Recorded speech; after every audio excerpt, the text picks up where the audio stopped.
For so long, we've been here, we've been trying. Hi there, and welcome to another exciting edition of the Springboard Hangout. The Springboard Hangout, as you know, is your fun-educative program where we have all the fun. We have ourselves asking questions and finding out things that concern it.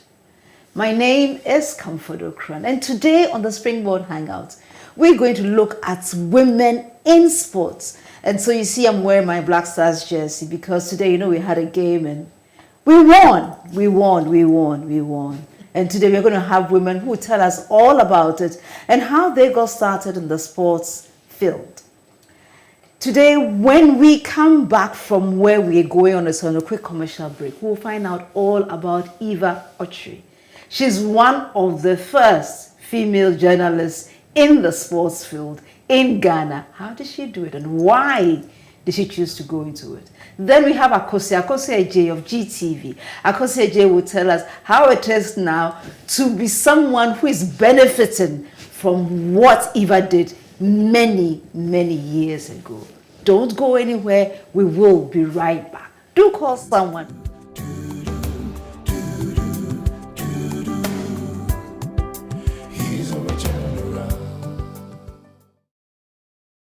The current generation, you write 2 paragraphs and they're lost.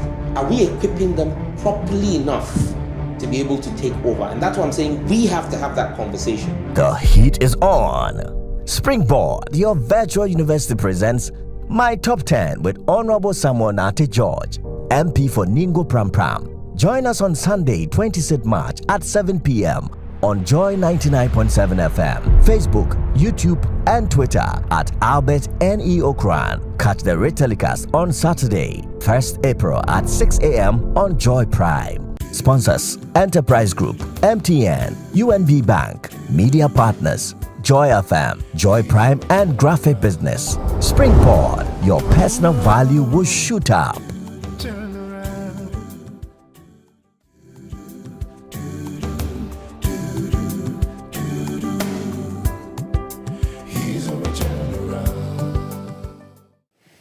Welcome back to the Springboard Hangout. Today is a special day. It's a Ghana Day, and most importantly, it's a Ghana Sports Day.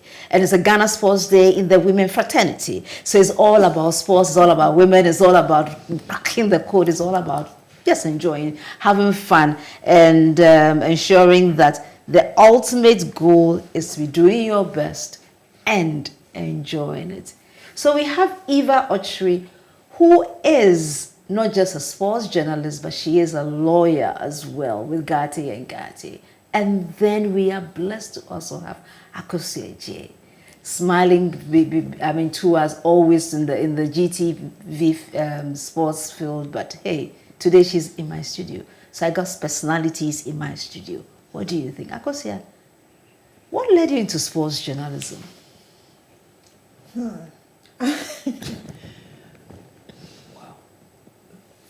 So I was at the Ghana Institute of Journalism. Yes, some years ago. I think I entered in '98. Yes, and at the time they were only offering diplomas. You know, so you were either reading a diploma in journalism or public relations.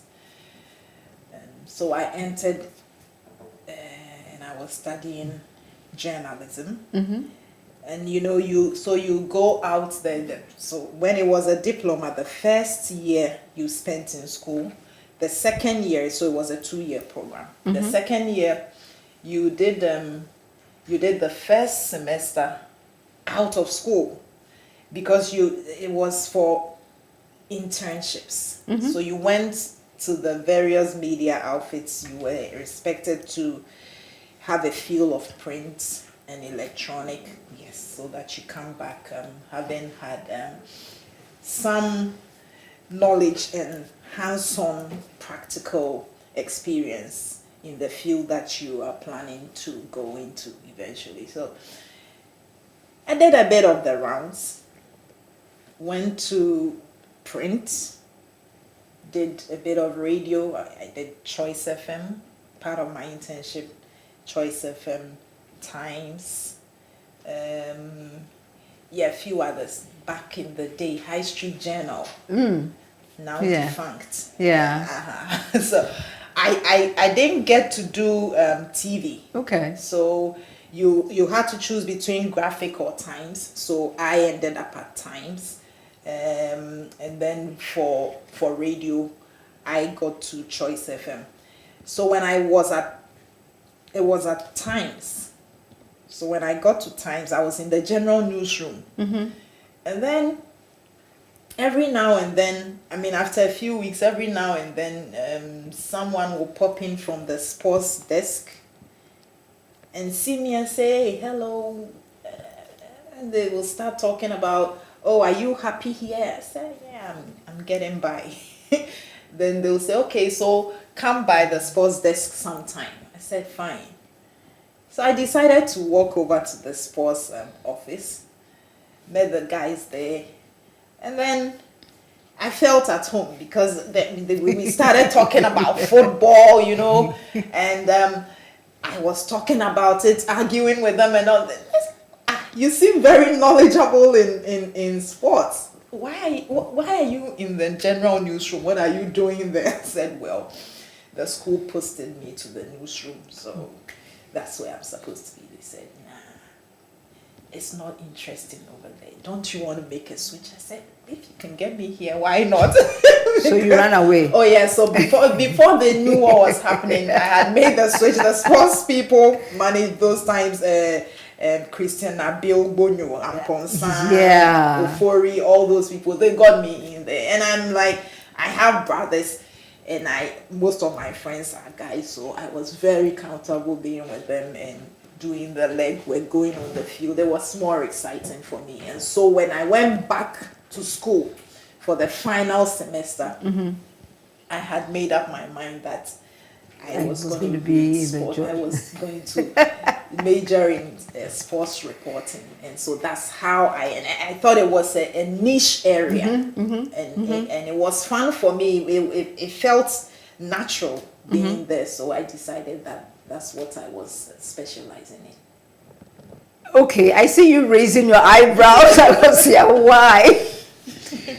I just like the fact that even though she knew that she was interested in sports, once they took her to the newsroom, it wasn't as if she was, no, I don't want to be here. This is where I want to be. The people in the sports desk realized that, oh, she could be of an asset here and also enjoy what she's doing. So why not get her there?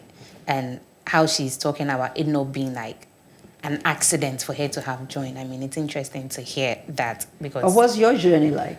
I actually thought I was going to be maybe a lecturer or something, because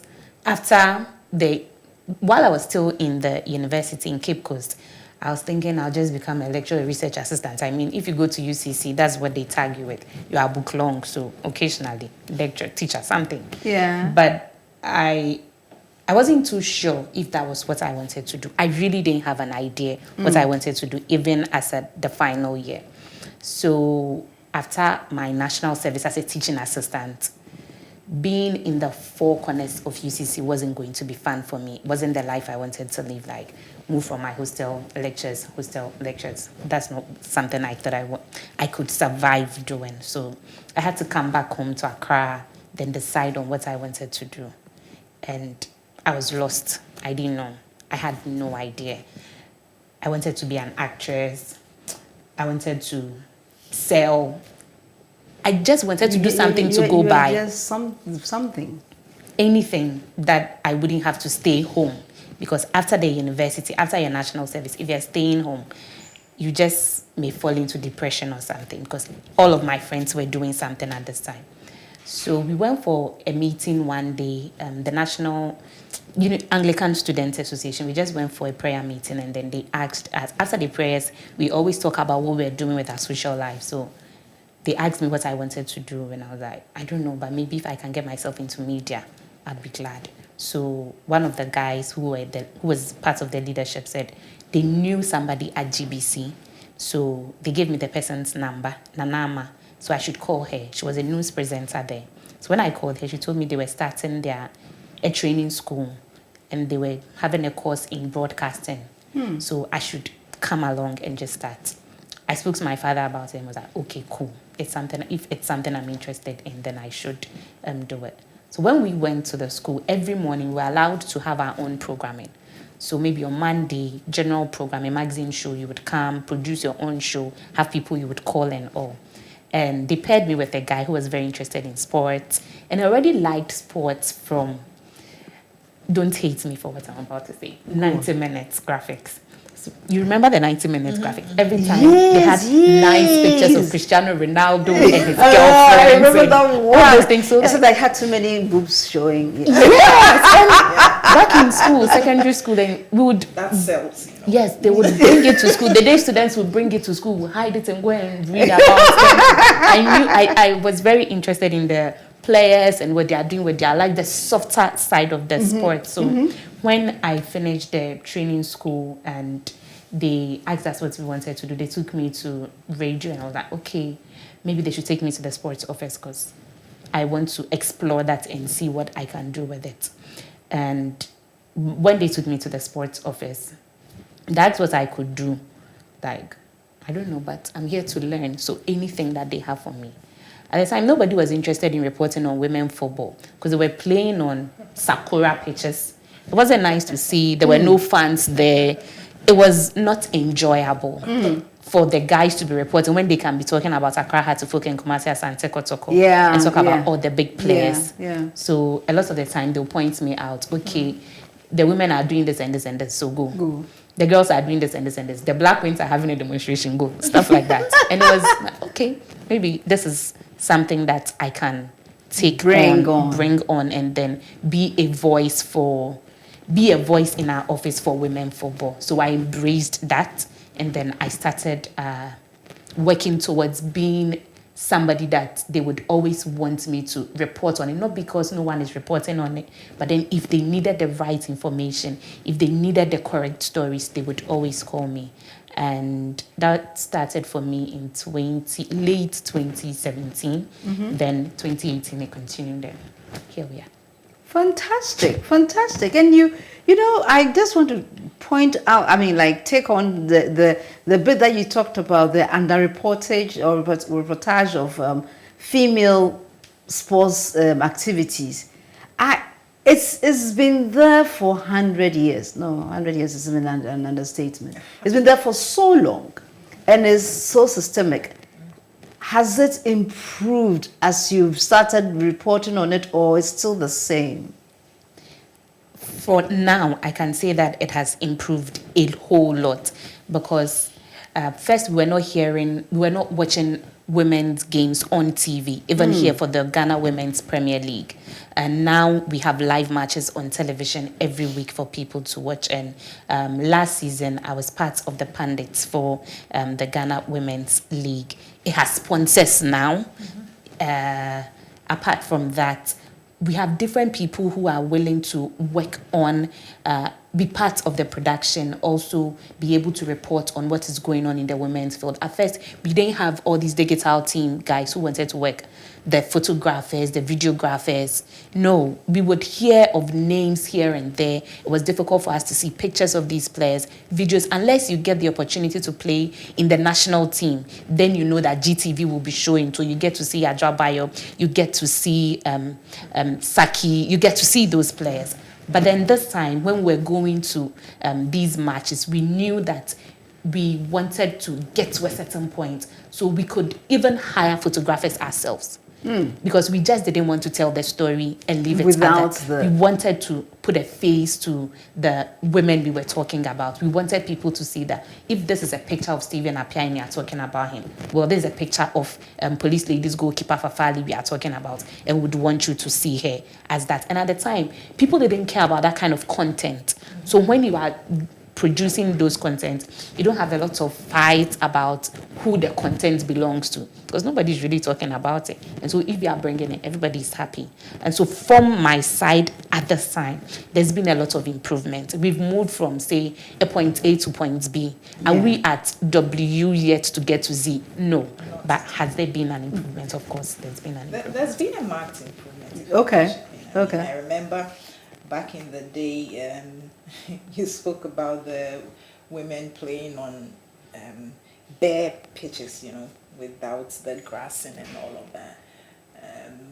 We would trek Kotobabi power lines. There used to be some park, La Park, Salem Park. Those were the kind of places that they used to play. And you had a handful of the teams. It was Gatel ladies predominantly, and then you had La Ladies, and then a few others sprinkled all over the place. But it was predominantly Gatel that was the more organized women's team, and they had teams in the regions as well, because that was Ghana Telecom, because it was an institutional club.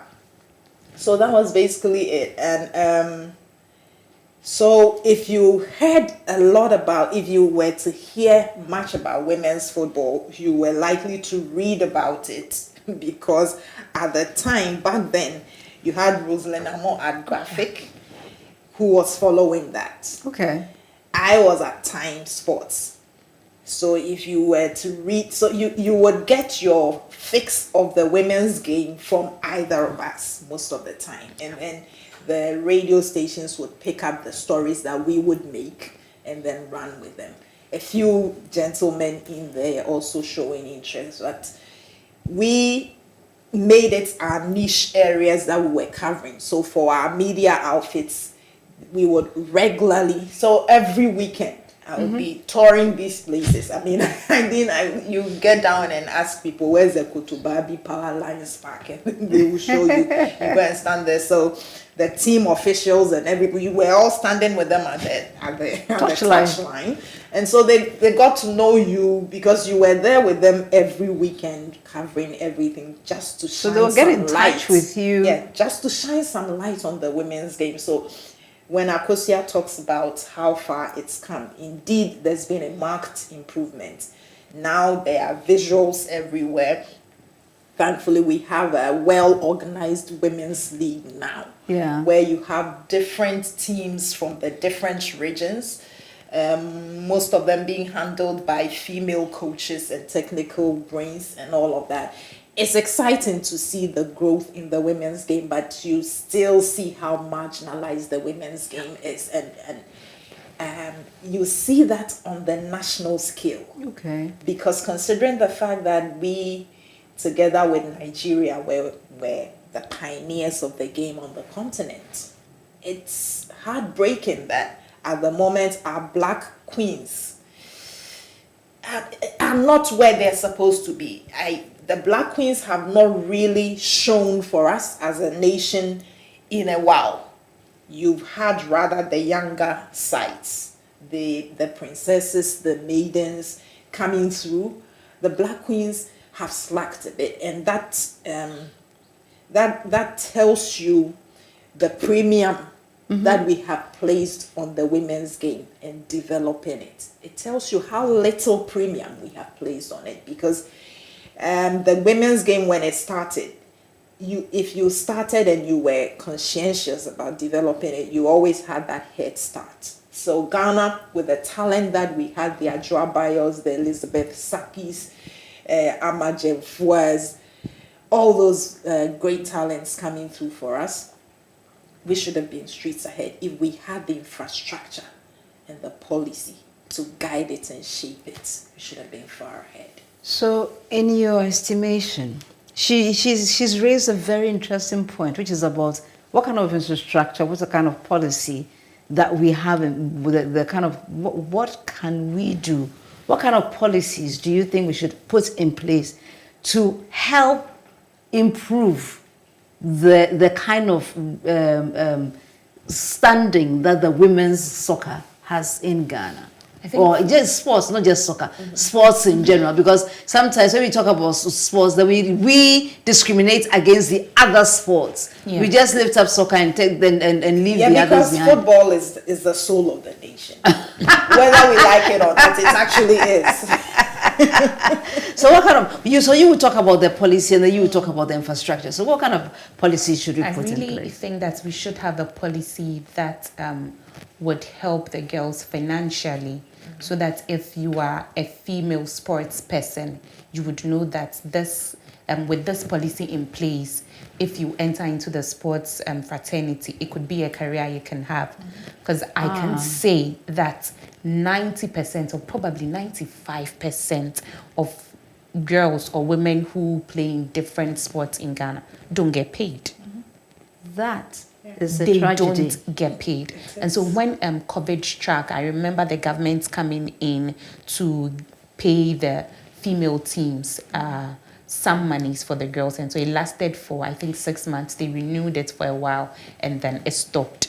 For these girls, the only time that they can get something is when the GFA would say, okay, this season, this is the amount of money we are giving to the clubs. And if the club owner wants, he gives them some. Because already the club owner is housing you guys. You are already staying with them. He's feeding you, he's clothing you. So, and we don't have a lot going on in women's football to the point where, Are you telling me something true? Yes. Something very true. Very true. It's very true. I You mean like they the don't reaction. earn any money? Oh no. Most of them do not earn any money. And so when you play for any, I can talk about soccer because I've been around the female footballers for a while. When you are playing, your main goal, you have two main goals. One, you either play to the point where you get employed into any of the security forces, whether it's the police ladies, army ladies, immigration ladies, because once you get employed, you'll be paid as a police officer. And you get the chance And you to- get the chance. Or you play very good to the point where you get to be International. transferred outside, and then you know that that's when you're going to Earn some Yes. money. And so Otherwise, there's not. So that means Little that there's to no nothing. career. Yes. There's no career prospects if you choose to be a female sports person. In fact, football seems to be the one that you can be guaranteed something. As for that, the others, no, even football. football, it's not really Exactly. guaranteed that you would get something. So Akosua spoke about the forces, getting into the institutional teams. Yeah. So if you happen to be with immigration ladies, police ladies, you're likely you're on a salary, because that's what you are employed to do for that institution, and that's you're kind of cushioned a bit, but just to say that this is a universal problem. Yeah. Okay. Women in sports, the gender, True that. So the Sorry, they were just showing some sports this thing, and I was just wondering if you recognize the. No, there are women up at Pam Pam. These are Black Queens. The Black I can Queens. see Nanama Asantoa. She's a police.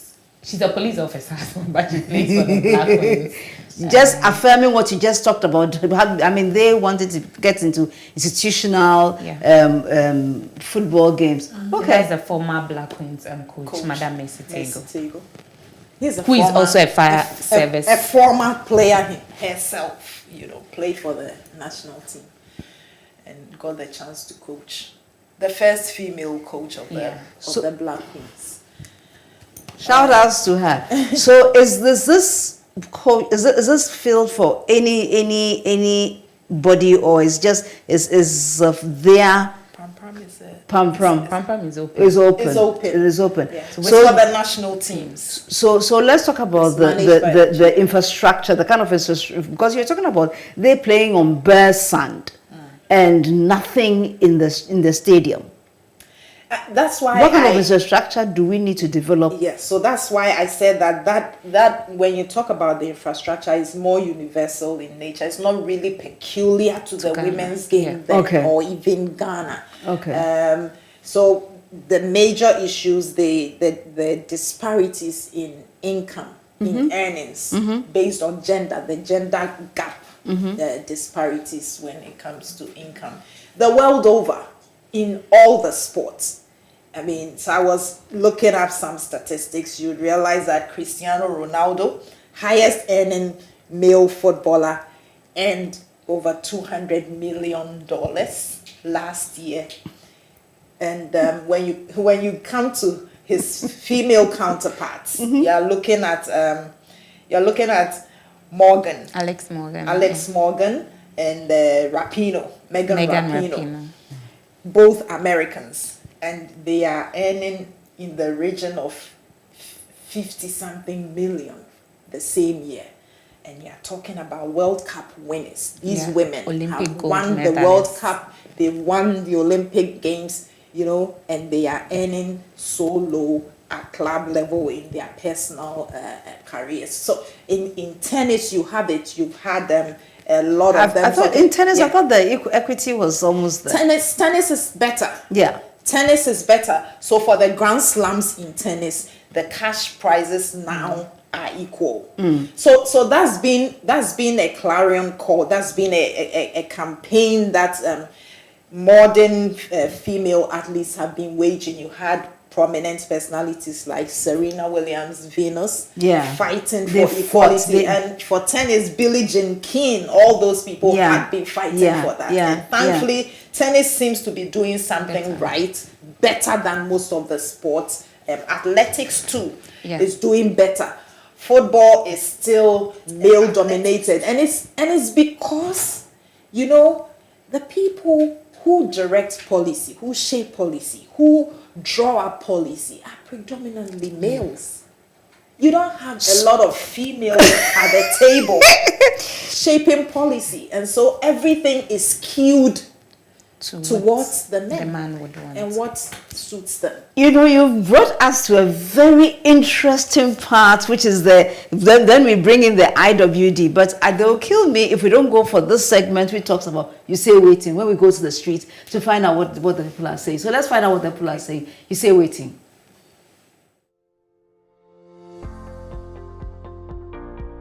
Over the years, not much attention has been paid to women engaging in sporting activities. We tend to focus more on the men, and meanwhile on the global space, women are actively participating in sporting activities like football, tennis. So when they are given attention and when they are given much opportunity and avenues to be able to shine or showcase their talents, it's going to go a long way to help themselves achieve their purpose, and it will go a long way in helping the country in selling out the country. So I think attention should be drawn on women engaging in sporting activities. Ghana is not doing enough in supporting women in sport because in our society we are taught and we know that sports is a game for men. And as a woman, if you are in sport, you are seen to have a masculine feature. You either have broad shoulders, you end up looking like a man, and we don't want that. We ladies don't want to be looking like men, and don't want the society to criticize us because we are into sports. So that is why I think most females are not into sports, and then Ghanaians are not promoting and supporting women in sports. No, I don't think we are doing enough. I mean, ladies are seen to be like we are limited. I mean, if you give birth, that's all. Even if you are doing something, you are an athlete or something, at the end of the day, you just give birth and you are nowhere to be found. So I think that is why we are not supported that much into sports. Yeah. Most of the times they feature men's sports than the ladies. They premiere the men's sports than the ladies one. I think making sports maybe a course in junior high schools or something, it will help. Because if we have it at the foundation, it's going to help during the advanced level. Honestly, I don't have any favorites. I don't know them. I don't know any woman in sports in Ghana, honestly. Aside from Ghana, Serena Williams, she's the most popular female sports woman we know. So Serena Williams. Yeah. I follow long tennis, and I love the way, although she's a woman, she has not limited herself in any way. She's gone all out in long tennis, and we hear her name all over the world. So I think she's a heroine. Yeah. I don't really have a favorite because I don't follow women's sports, so I don't know any. I think I like football, so yes, I used to play football, GHS, primary, but I didn't take it serious because you're a lady, and if you are more masculine, like you are stereotyped, like in a way, yeah. Welcome back. And there you had them on the streets. They're telling us about Serena Williams and all. So I mean, what do you make of this? I mean, interesting views, and I am just I'm just bemused at the fact that you have some ladies complaining about the fact that nobody pays attention to women in sports and women sports, and yet they themselves are not interested in women in sports and all of that. That's the irony of it for me. But I think it's telling. It tells the whole story about how the society views women in sports, and I think some of them were spot on with that. You know, the stereotypes, the age-long stereotypes, the patriarchy. All of that feeds into it, makes it unattractive for young ladies. And then we were just talking about the lack of equality, the unequal pay for equal jobs done. If we're all in the same field, we're playing. And thankfully, just last year, there had been a court action brought by the American the women's soccer team, the Association of American Women Soccer Players. And the American Soccer Federation had to settle and pay them $24 million. And I mean, because they are simply saying there should equal pay for equal work. Because if you have in the same country a female team which has won 4 World Cups for the nation, you have the male team which has not gone beyond the semis. It's not gone beyond the semis, and yet the male team earns over 10 times what the female team earns. It doesn't make sense. And even the promotion, whichever way you seek to justify, the justification is that the women's game is not too interesting, so it doesn't attract the same revenue because sponsors are not keen. You don't exert that much energy in the women's game and all of that. But thankfully, we've had Serena Williams show the whole world. Yes. That is to the right emphasis. When it comes to tennis, a lot more people were willing to watch a Serena game over the male matches. That's a testament to how much you can achieve, how much you can raise the women's game if you put the needed resources to it and develop it intentionally. Intentionality is very key. Akosua, you're going to say something. And when people also intentionally follow what is going on, because I remember in 2019 when we were watching the finals of the World Cup, the Women's World Cup, then when the US scored their winning goal, that meant they were going to win their 4th World Cup. In the stands, everybody, every American in the stands started screaming, equal pay, equal pay. So that alone was sending a form of signal to the authorities, to the stakeholders, that there needed to be a change. But here, from the video, the Vox Pop, every other person is talking about the fact that, we don't talk about them, we don't even know them. But for us, as Ghanaians, as people, what have we done to help these girls? Have we been able to speak enough on their behalf? Because I remember that in 2018 or 2017, the Black Queens had to go on a demonstration for their monies that for qualifying unpaid bonuses. And I was at that particular demonstration. I remember that day so well. And so when we went and they had to talk to them that, okay, we know we've not paid you, but just take this amount of monies and go back and that we would pay you. But on that day, the female journalists who happened to have found ourselves there, myself, Nanekia of TV3 inclusive, Betty Yosen was there, some other, Edna Kwanzaa was also there. I think we made it a point that we were not going to stop talking about it until they paid them. We would talk about it every day, and we almost became a yasantwa of a sort.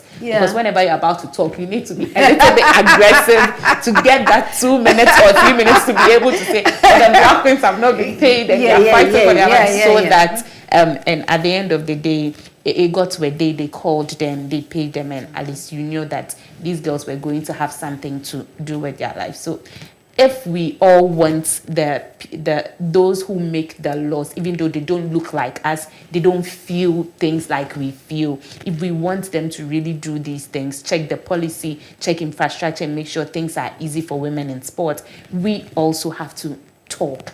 We also have to be a voice for them, because for a woman who wants to be a footballer, the person would have to train as hard as the man is training. Play even through cramps. I've watched a girl play for, at the time, this time they are now called Berry Ladies, when they were still called Halifax Ladies in Tema. And after watching their game, I spoke to her, I'm like, you didn't look like yourself when you were playing the game. It's like, I'm cramping. I'm like, wow. And they still had to play through it. I don't think men will be playing through maybe injuries, but she could be playing through an injury and that as well, plus mood swings and everything. So like they should just try to make things easier, a little bit easier for the women. And you can be one of the voices that would. That is why we're having this program. So advocacy, yes. Advocacy is key. Yes, you're right. Programs like this would project these issues and make sure that they are on the front pages of people's minds. Because I mean, you can't advocate enough for these things, and you know. The cliche radio gets results. You know, the media is that powerful. So depending on how the media channels its energies, you get results all the time. And I mean, so for policy changes and all of that, I'm happy with this US move, because by virtue of that action that the team brought, there's an act. Pay US Teams Act, which I mean equal pay for USA teams Act, which is near passage. It's almost being passed into law. So they are at the closing stages of ensuring that that comes into existence, so that at least there's a law to point to ensure that the women are getting equal pay for equal jobs done. I want to say shout outs to Hillary Watson. I mean, she is one phenomenal lady who I know is working so hard to make sure that this, thing comes to pass. And Hillary, more grease to your elbows. We also want, so she's agreeing that advocacy is so crucial. And we also have Ohene Brenya mentioning Hillary and say, who is Ohene Brenya? So Brenya is a sports presenter. Oh, fantastic! He's on ETV actually, ETV and Happy FM. And then Hillary, she's the president or chairperson for the Women's League. Yes. And Hillary, I was telling Hillary the other day that it's so critical that we see how we push the women's sports agenda, because it's not enough. And today has really broken my heart, honestly. Yes, because I mean, kind of you hear this, far away, but today it's right in my face, and I can't ignore it. I can't ignore it. So you're being pushed to do something. Exactly, about it, so. Exactly. And Theophilus is saying that women in sports must be given attention. Criticism and stereotyping of women, of women looking masculine, and making sports part of the basic curriculum in sports. he's in school. But that's a major problem because with the old system of education, sports was Very integral. Very integral. And exactly. And you spent more time in the system, so you got to hone your talent very well so that by the time you are going into uni, if you were an athlete, you knew that you could still pursue that at the university level, but it was still not the best. It wasn't a profession. I know, but now people know that. Everybody knows that it's a profession. I mean, it's a career path to choose. Yeah. So we need to be intentional about it. And I mean, you can't develop sport outside of education. The two must always be done together. So that is why it's very crucial that we find a way to situate the sport within the educational context. I mean, the days are far gone when we used to pick raw talents from the villages and all of that. A little bit of education makes everything better. Yeah. You get better at whatever you do with a bit of education. Yeah. So you need to infuse it into the system. And the GES have also not, but they have really also not helped in how the school sports seriously, because now I can talk of maybe inter-school and super zonals when I was in school back in Kumasi Girls. But now you look at how the curriculum is, you look at how the terms are.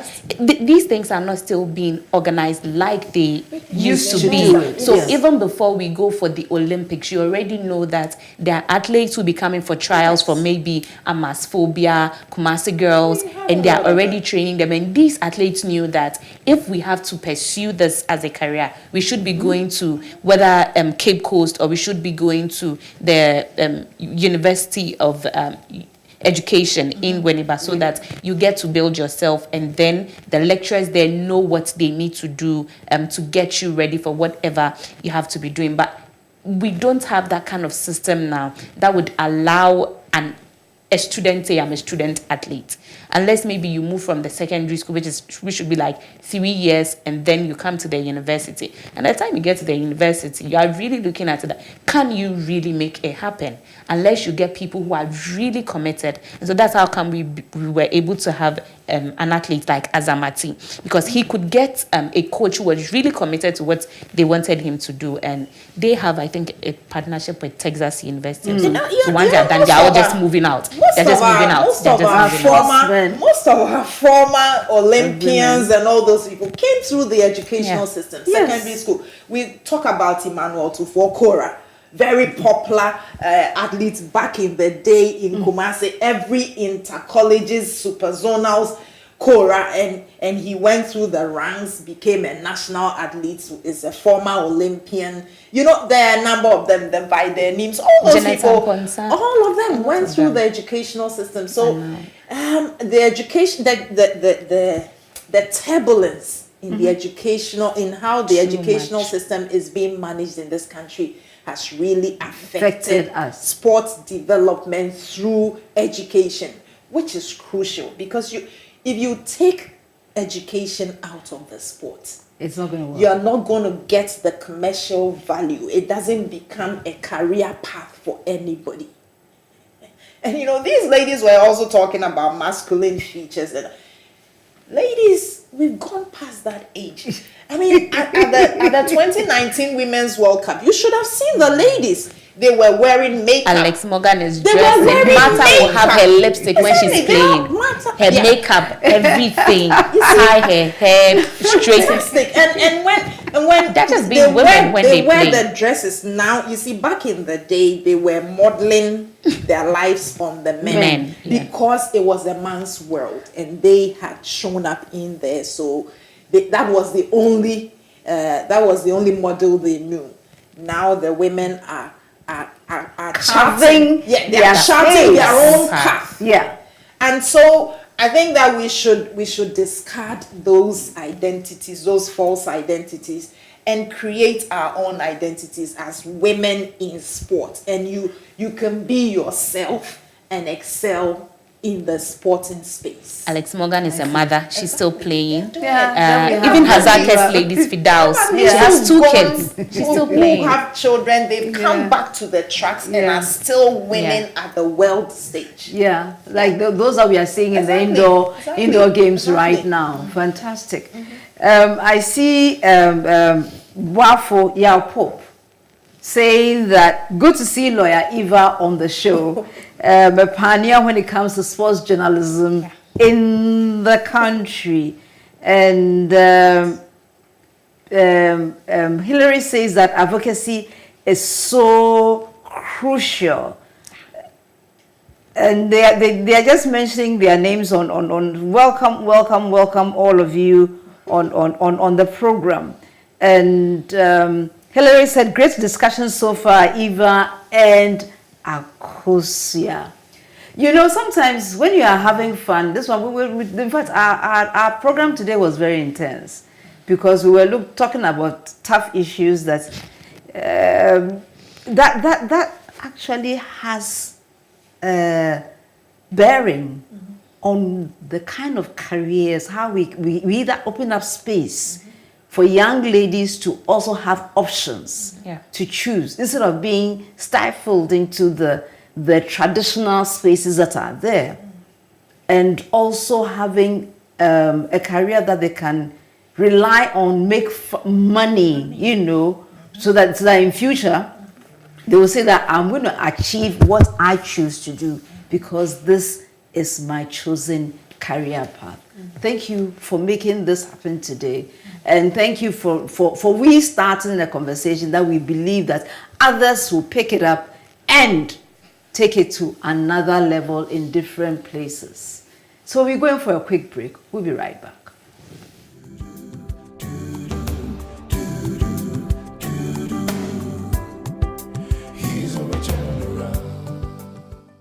The current generation, you write 2 paragraphs and they're lost.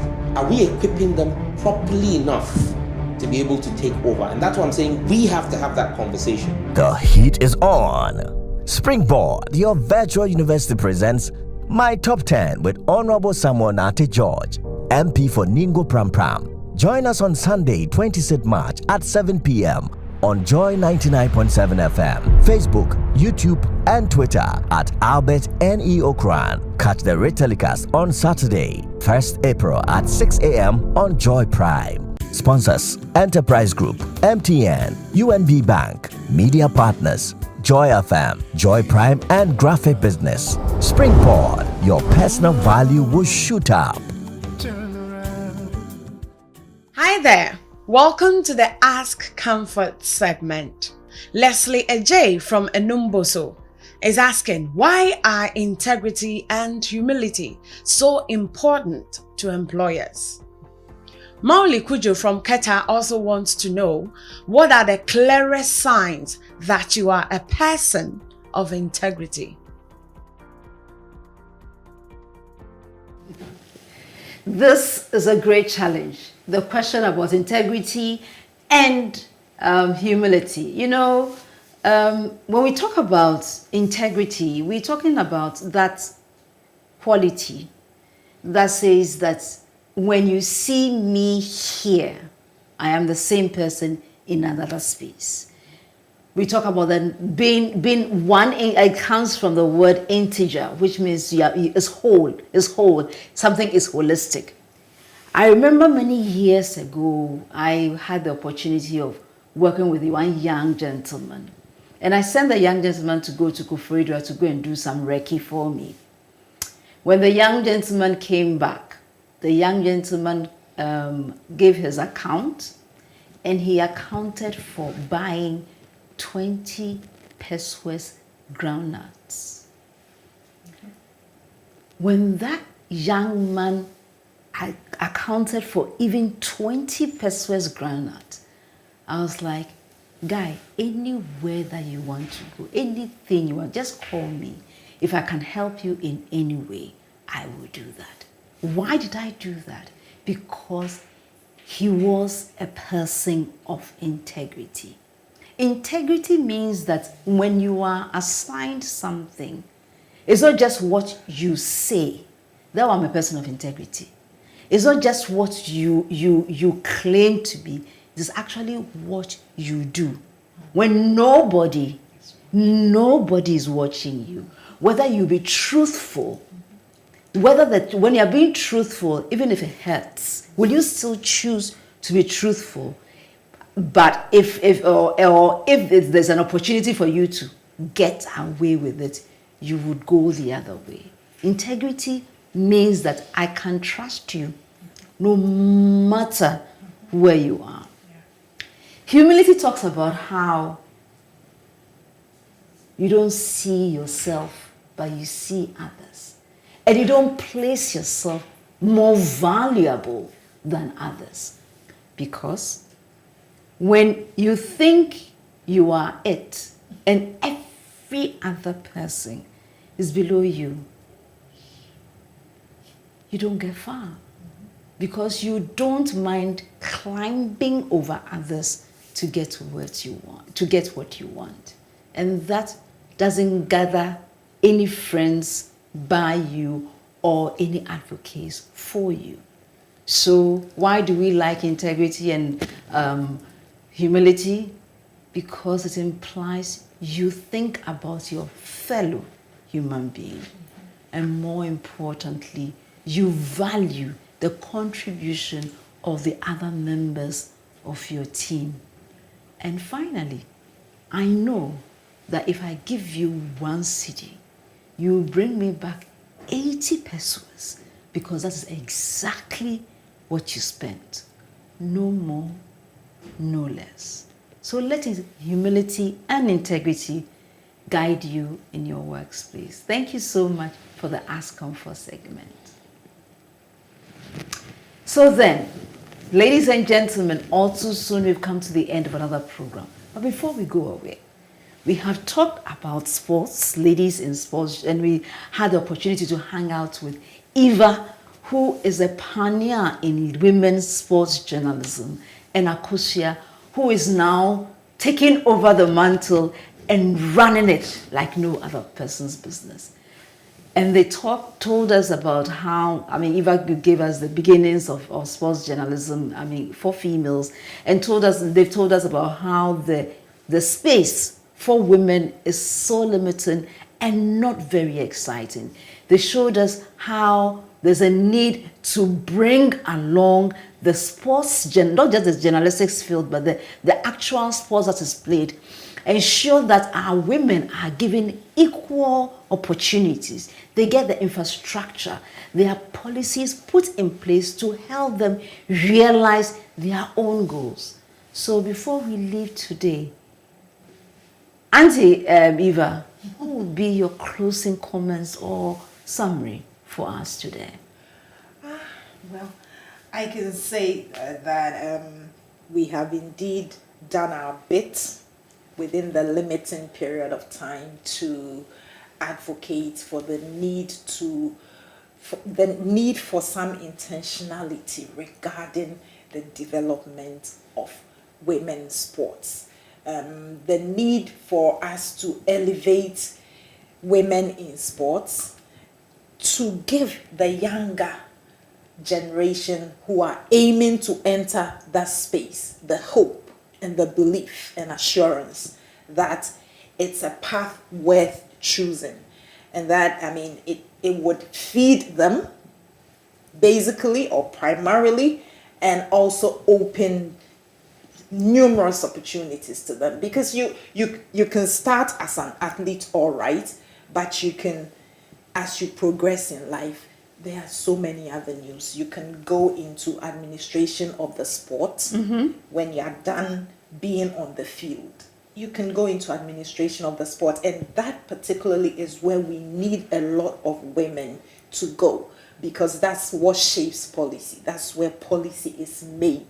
And that's the table. Exactly. So sit at the big table with the men and bring your expertise and knowledge to bear, so that we can together shape the women's game. And hey, there's no limit to what women can achieve in the sports industry. We have the skill. We are capable. We just need a little push and I think that we will soar in that space. Thank you. And Akos, can you kindly share your closing thoughts with us? I would just say to the policyholders and then stakeholders and authorities who have a say in what really goes on in our sports, especially when it comes to women in sports, that at this moment, we can't even start fighting like the US, the Canada, the Norwegians did to get equal pay. We are asking for equity, and not equity like give 70-30. Even if it's a 5% of the 100 you are giving us, kindly let us enjoy that 5% that you would give us, so that a child somewhere who had a dream like Kudus when he was young will also be able to realize her dream, would also be able to expand her life and be what she really wants to be. And then again, please, the stereotyping about if you play, you can't be a woman. You can still be a woman. You can have nice muscles and still be a girl. Wear your makeup, wear your heels.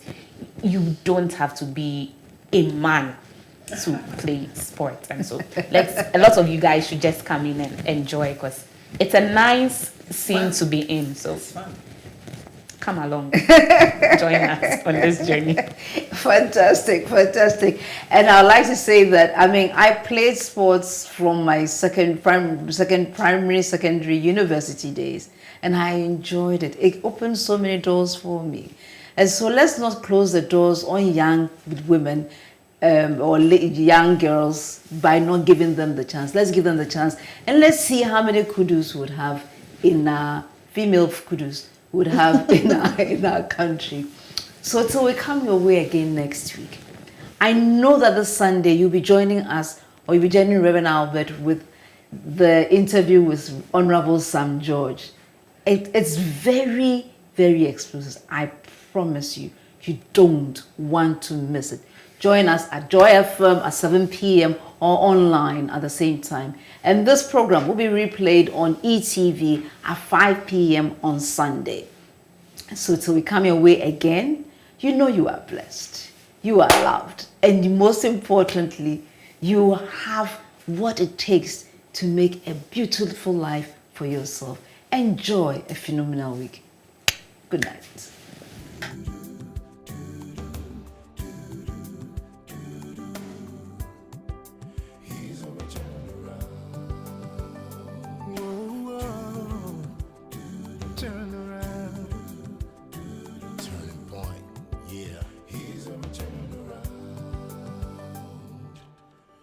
For so long